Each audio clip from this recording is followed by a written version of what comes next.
This is our driving review of the all-new Volvo C40. It comes electric only, is a sister model to the XC40. We'll tell you all about it. Thomas and Autogefühl, let's go! In the front, the C40 has this closed grille look and the Thor's hammer LED signature. Here, technology-wise, it now comes with a so-called pixel technology. That is their new matrix LED headlamp. Interesting. The color is called Fjord Blue. A nice Thomas blue here we like on Autogefühl. Overall, a very consistent and clean design in the front. The length at 4,43 meters or 174 inches, that's kind of the same length and the same wheelbase, just like the XC40. The difference is that the C40 has this SUV coupe shape, so the falling roofline right here, and then this attached small wing. It is a little bit more aerodynamic and therefore a little bit more efficient, but it won't make the biggest effect. Actually, it's a design thing, and it's still somewhat a standalone model because the interior also introduces something new, and this car will only be sold online. The dealers will still play a major role, yes, but the ordering process is online. That's also very interesting. Wheels come from 19 or 20 inch. However, US and UK model will directly start with these ones here, the 20-inch ones. In Germany, for example, we can also get the smaller one. Not sure, do Germans pick smaller wheels in general than the English and the US guys? I know, you tell me. Then we see here contrasting mirror caps and also a contrasting roof. Again, contrast to the Fjord Blue. Once again, a very consistent design here in the side profile, and the acceleration figure also just like the brother model, 408 horsepower, all-wheel drive, so one electric motor in the rear, one in the front, and 4.7 seconds is the acceleration figure to 1 kilometers or 60 miles. The rear, yeah, that's where the Swedish music is playing, right? Because this is really screaming out, so different to the XC40 here, again with the wing and then also the tail lamps kind of split in this vertical dot style. A technology style, I would say, very modern indeed. I think it does work. I found it quite beautiful, and the thing is, it is unique. That's the most thing people are looking at this. By the way, the rear window and also the rear side windows, you can also get it in a tinted style. That would be an option. And top speed is 180 kilometers an hour or 112 miles an hour. And if you wonder how they came up with this idea here within the segmented light, originally they want to have one piece. Well, then here you have to make one split because of the tailgate, and everyone understands that. But then it's not possible to manufacture it in one piece in this, length and size. So they had to make a cut here.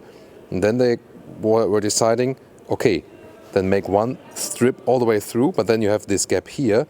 And then they said, okay, if you have one gap here, why not make more gaps here? And then it looks kind of intentionally. Yeah, and then this is what they came up with. And this is here the welcome signature. Battery at 75 kilowatt hours net, so quite reasonable size for this size of a vehicle, indeed. And well, the effective range will then somewhat be like around 400 kilometers, 250 miles. The real range for today, we'll have another range test for you later on about the energy consumption and so on. Then recharging will be 11 kilowatt AC or 125 kilowatt DC, so that will take around 40 minutes to charge from 10 to 80% if you use the full charging power. That's not too quick, but also comparable if you compared to the competitors. Of course, the ones with the 800 volt technology like the Hyundai Ioniq 5 or the Kia EV6, they are a little bit better than in this respect. Come to the interior, but first, Autogefühl door closing sound test. Very solid, that's nice, and also solid interior build quality. You can see here soft touch here, then kind of three-dimensional inserts and a nice blue felt insert here. So that's something different and also fitting to the exterior color. Even blue floor mats, a refreshing change if you see all black interiors indeed. And even more crucial, this steering wheel here is also animal-free. So the complete vehicle, seats and steering wheel and even the gear shifting knob is animal-free, Volvo's first and only so far vegan vehicles. So, and it only comes as that. You cannot order animal skin seats. That's actually a consistent approach. The seats come either with fabric on the inside or here optional with microfiber, and the outside then is a high-grade leatherette. This will soon also be upgraded then to so-called Nordico leatherette, an own production by Volvo then, which is containing natural oil. That's very interesting also to make things even more sustainable. And also, you know, the materials, especially like the ground and the felt and the floor mats, they even use a high recycling share already right now. And to be more specific here, the inside, the microfiber is already now 100% recycling share. And everything which is blue here you can see, so floor mats inside and also the felt inside of the door, this is also 100% recycling share. By the way, if you say, yeah, the blue is too much screaming out for me, you can also just get it in more subtle black. And by the way, also the XC40 electric version is upgraded now to the animal-free interior to make it consistently more sustainable and more animal friendly. Not the XC40 combustion engine brothers, so both EV versions here, C40 and XC40, are now animal free. Here, however, the C40 is only available all electric. And steering wheel setup here, up and down, in and out, easily done. And the cool thing is here, for a compact SUV, you sit relatively high. I love that already about the XC40, and the same here for the C40. However, you still have enough headroom left. One means A6 or 6 with 1. This here, by the way, is a fixed panoramic roof. There is no cover available whatsoever for that. I'll just bow down to you, to Brian now, who's doing camera today. It looks nice, brings light in, but when you're living in a very, very hot US state, for example, that might be a problem. That's why people are also wrapping their Tesla Model Y, for example, or Tesla Model 3 from the outside. Might be also a thing for the C40 then. Interior overview here with a clean Scandinavian architecture. You have two screens, 12.3-inch digital instruments and 9-inch vertical screen as standard. Soft touch dashboard, then again this three-dimensional, and I really like different layers printed on here, really interesting. This one here then is a little bit more harder, definitely. A lot of black piano lacquer, that's the only thing I don't like. And to change the temperature, you have to go inside here and then change the temperature. That's not really good. You can also use the voice control. Change temperature to 23 degrees. And since it's Google based or Android based, Android Automotive, this is also no problem. Changing the temperature to 23 degrees. There we go. So, and that's the thing about the system, soon more details to that. In the lower part you have the volume knob, that is still manual, gladly, and also a connection for your smartphone, inductive charging pad, for example. Apple CarPlay is supposed to come at some stage, by the way. And then here the shifting lever, D, bar, that's it. No recuperation mode. Soon more to that decision in the driving part. Adaptive cup holders. And then this middle console is very interesting because here you have, you know, one cubby hole and then armrest and some more space here. Instruments with full screen map here possible, but you can also deactivate it and then have the speedometer. And the only thing that is still bothering here, they are always showing the battery status and you cannot switch it. You cannot choose. Only when it's below 20%, then it shows the kilometer or mile range. Otherwise it stays like this. And their explanation to that is that the kilometer left or the miles range of left, that would be so volatile that it doesn't make sense to display it in the instruments. Yeah, but I don't follow this argument, you know. Yes, it's correct, the battery status will tell you more in a, let's say, accurate way, but still I want an, you know, estimation based on the kilometers I've driven, how much range I have left. Don't you want as well? However, what they do now offer, and the XC40 EV will also get it here in the main screen, you can see you have this range preview with a number. Before that it wasn't possible, and then here you have it, you know, in an even more elaborate way, and also this estimation between minimum and maximum, so at least you have it in the central infotainment system. Infotainment system looks classic Volvo, but the base of it is now Android Automotive by Google, and the thing is they have simplified it, so no swiping left or right, or there's nothing much here. Basically you have the Google Maps here, and this of course with the, you know, best traffic solution overall. That's really good to have, and also has a great voice input. Hey, drive me to Brussels. So we're in Belgium today. Drive me Navigating to Braza. To Braza. Maybe it's my language or something. That's obviously also a town in Belgium, but let's try it again. Maybe I'm speaking Chinese. Drive me to Brussels. There we go. Navigating to Brussels. Thank you so much. So that works. Of course, in your own native tongue, it always works even better. So, and I mean, it's just great to have that in the vehicle. So next to the Tesla system here, the Polestar and Volvo system are just the best. The XC40 EV has it, and they're rolling this one out also to the V60, S60 models, and also V90, S90. The XC90, however, will not get it because it will come in the all-new generation very soon. And here, phone connection, again, Apple CarPlay will be possible at a later stage, I said. And Android Auto they will not offer because they say then, yeah, you know, it's an Android system anyway, and then you already have this integration. And they could keep it really rather simple. They have a little more application like these.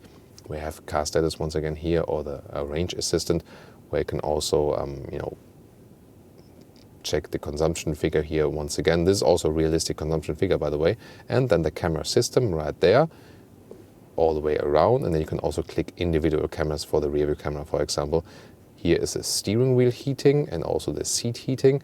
So everything kind of simplified, and I think it's the way to go.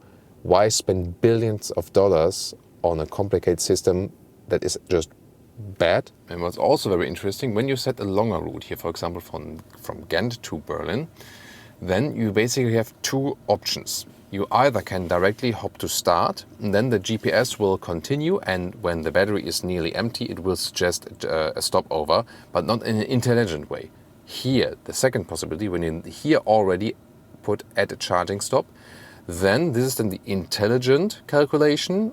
He already suggests stopovers with the charging and so on, and this is then the best time-wise calculation actually. So these are the two ways you can actually set the route to. Thomas has already given you a very good overview of the infotainment system, but I don't think it can be said enough. It's really great to see manufacturers starting to take seriously the idea that they cannot compete with the tech companies.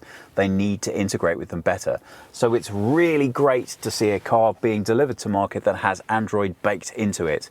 And not only that, but a car that will get over-the-air updates. That means that you don't need to worry about taking the car back to the dealer to get the latest and greatest technology in your car. And that matters when you change your standard household tech on a 12-monthly cycle. You don't want to be stuck with the same software in your car in 5 years' time that was designed 5 years previously. The rear can house also two more tall adults. Here see directly fits with the knees. And the thing is, what about the compromise here? As for the headroom, you know, legroom is no different to the XC40, but here it gets closer than in the XC40, but it directly fits. So close, but works, and also fairly comfortable to sit in here. This was originally not a pure EV platform. That's why we still have a middle tunnel here. You can sit in the middle parts. So yes, 5 tall adults would also work. Headroom is a little bit limited then, but of course not a purpose-built EV. Although this is EV only here because it was derived from that older XC40 platform. And then here, look at that seat heating, or also the USB seat changers here.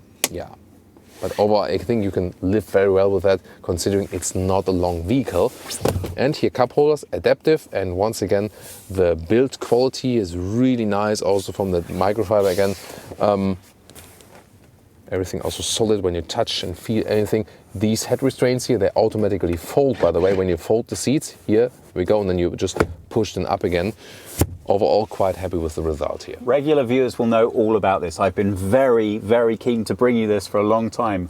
Thomas is 1m86 or 6'1". I am 1m78 or 5'10". And he has... But I have a very long torso and very short legs.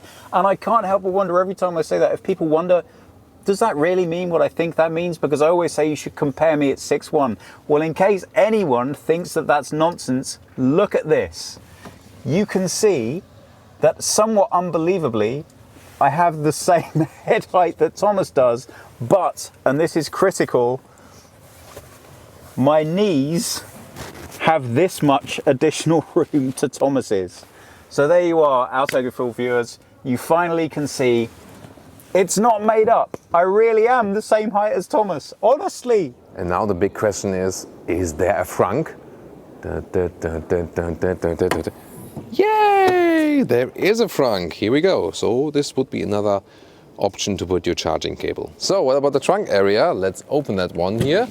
Interesting, how much compromise is there actually? And you see, it's actually quite okay. The width here is 1 meter or 40 inches. A backpack also fits in a vertical way, like this normally. And here the length is about 90 centimeters or 35 inches. And the height here below the cover is 38 centimeters or about 15 inches. So actually okay, not too big of a compromise here. Below that you can have some space for your charging cables, and you can also have this one here when you don't have these like 1, 2, how much mats did they put in there? Interesting. So if you can use this one here as a splitter like this, you can also put, something upright here that is being held like this. So overall I think well usable. And here we go, 67 inches or 170 centimeters. So that's the total length then. And if you would put these floor mats out, then it would be, even going further. Oh, it's actually one. Now I get it. It's one very long floor mat that also works when the seats are folded. Interesting. Acceleration. Woo! Whoop, that was 50 to 100 kilometers an hour, and we see that. Yeah, that works also well on the passengers. So always be aware of the G-forces with electric vehicles. Wow, immediate response from these dual motors, so one in the front. Since Teslas, we always say dual motors instead of all-wheel drive, right? Is it all-wheel drive? Technically, yes, right? Without a mechanical link, of course, yeah. So really great acceleration, a lot of fun. And we're starting it here off on the motorway. And we already drove it a little bit further without the heavy acceleration input and so on. And we were landing up predominantly motorway, about 20 kilowatt hours on 100 kilometers. So that's about 32 kilowatt hours on 100 miles. This is more like for motorway. So on motorway you will end up about then range of 370 kilometers or some 220, 230 miles. When you drive it predominantly in the city, then you can also reach up 400 kilometers plus or 250 miles plus. So it really depends on the conditions and on how you're using the throttle pedal. This one here, the C40, if you compare it now to the XC40, the thing is that this one is a little bit more aerodynamic because of the form. So theoretically, this is good for the range. However, the bigger effect will indeed be how you're using the car, where and when, temperatures outside, and how you hit the throttle. But basically, this is a little bit better than as for the wind efficiency, as for the aerodynamics. You're feeling very good in here because it is not the biggest vehicle, but you already get a kind of big SUV feeling, So the XC40 before, and the same also counts for the C40, although it's not the biggest one on the exterior, you sit relatively high. Other SUVs in this segment here, you don't sit that high actually. You sit a little bit lower and you feel that it would be a little bit smaller and so on, but here it's actually fine. And when you do lane changes here, for example, the car feels really agile. You have 20-inch wheels or 19-inch wheels. Stay on E40, yes, on the... Interesting. Yeah. Sometimes we can even do mistakes even though we have the Google Maps GPS here. It's the best, of course, as for the traffic and so on, but when you're talking, sometimes you still miss an intersection. So when you change the lanes here, it feels really sporty, but when we have the 20-inch wheels mounted, we sometimes feel some, uneven parts of the road and so on. If you want more comfort, then stick with 19-inch wheels. That would be better because there's no additional extra suspension available here or so. You just leave it with that. If you compare it to the combustion engine brothers, it's actually a good thing that we have added weight because I feel it makes the suspension a little bit softer. We have experienced that with EVs before, and well, I do have Brian on board here today, and the thing is, we kind of have this, this expert argument going on where he does reviews and say added weight of the battery in electric vehicles, I feel it's too heavy and so on. And I more say I don't feel the added weight. It keeps the center of gravity really low. I feel the added weight, especially in the center of the vehicle, rather makes them sportier. And of course the question is, who is right? Am I right or is Brian right? Well, I think I'm right? So yeah, I would like to hear your comments and maybe you can vote on who of all Brian's not saying a word. Maybe he's... I was told earlier that I wasn't allowed to address the camera specifically unless there was a camera directed at me. And because of this, I'm not entirely sure what it is that Thomas wants from me at this point. I have many views, and clearly most of them, are in direct contravention of Thomas's principles. So, Here we go. If I want to, am I allowed now to address the viewers? Is that permitted? Yes, but maybe... That's acceptable to you, but maybe like in a minute, not in 10 minutes. See, there we go. So, I mean, because, there are people out there who do extremely long car reviews with a super detailed, not saying that we are one of them. So what Thomas is failing to take into account is a thing, I don't know, maybe they didn't cover this for you. Physics, it's called. Car design and engineering has been based on the simple principle of reducing weight ever since there was a car. So if you're going to put an extra 450 kilograms, as it is in this vehicle, into a vehicle, you cannot do that without significant consequence. Now, my concern... Good point. It's a good point. Yeah, it's a good point. Yeah. Is that the wear and tear on the components of the car is significantly increased.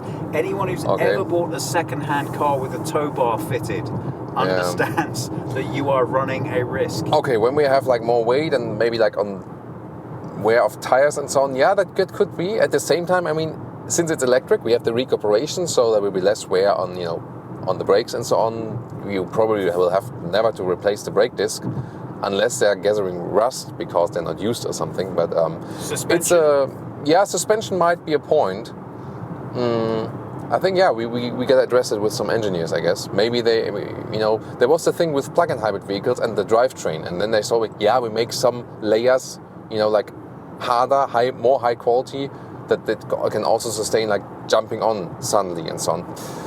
Yeah, it's a very interesting discussion. So also please join us there in the comments what you think about this. So added weight for these electric vehicles. Thomas, you even told me once that it was a guiding principle for you that you would never date a girl who weighed more than 100 kilograms because it had too negative of an impact on the fuel efficiency of your car. Your words, Thomas, not mine. Your words. Yeah. So we have to resolve that later, I guess. But definitely join us in the comments for that. I can just say, like the C40 here, it feels like the XC40. There's not much difference indeed. And the thing is, it feels good. It's just a good. I think it's one of my favorite compact SUVs because again, this ratio of exterior length and how it feels on the inside, and it's really agile. The steering input is really precise. There's no dead zone area. At the same time, it's more than comfortable enough. And there's an XC40. So it's a diesel version. Boo! Sorry about that. Yeah, I know them.